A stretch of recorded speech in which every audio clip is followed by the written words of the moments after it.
Now, I do want to ask you a little bit about some of the people that I've worked with before are sometimes nervous about sharing their story. I remember I had a client before and she was saying that she would probably have to die before she could release her book. Have you, how do you sort of help people through that to be brave to share their story? Or are there some stories that are really better left unsaid?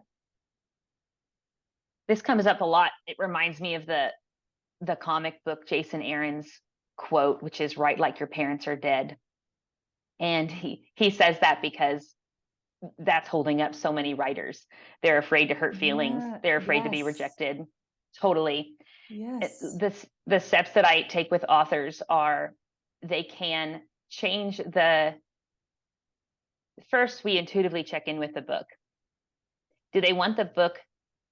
Does this book want to be written from a place of before or after you've forgiven someone? Because those are two different books and both books are okay. But just acknowledging these will be two very different books. So checking in on that intuitively, spiritually.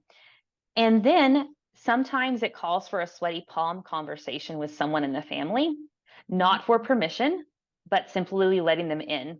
And that is usually best happens when the book is done, is complete to protect that creative mojo and creative juju and whatnot. So one thing to do is we have one chapter that the author is really nervous about writing because of how it could hurt the family. So we do an exercise where we write a version of the chapter as if the family totally supports it being written. They're so proud of their son or daughter for writing it. It's going to heal the ancestral lineage of wounds and whatnot. And they're so supportive.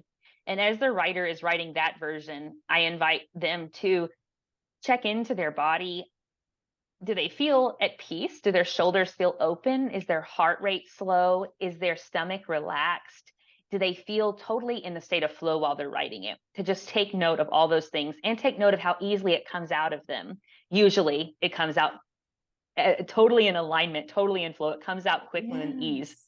Then they write another version of the chapter, same chapter, but they're being very filtered and protected. They're being protective of their mom or somebody. So they're changing a lot of things.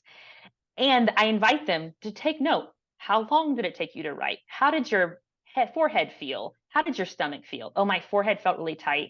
I took forever to write it. I struggled with analysis paralysis. My stomach was a storm the whole time.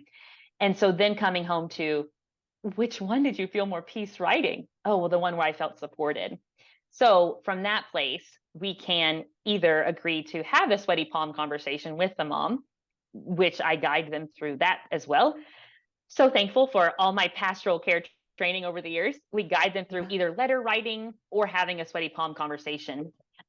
Or as it has happened, sweaty palm conversation happened. Mom still wasn't happy about it, but the author decided to still do it, to still publish the book. And if none of those options work, most of the time, the sweaty palm conversation leads to healing, to grace, to forgiveness, because the authors I've worked with are writing from a place of love and not vengeful. They're not in a vengeful state. They're in a state of integrity and love. And the family member feels that most of the time.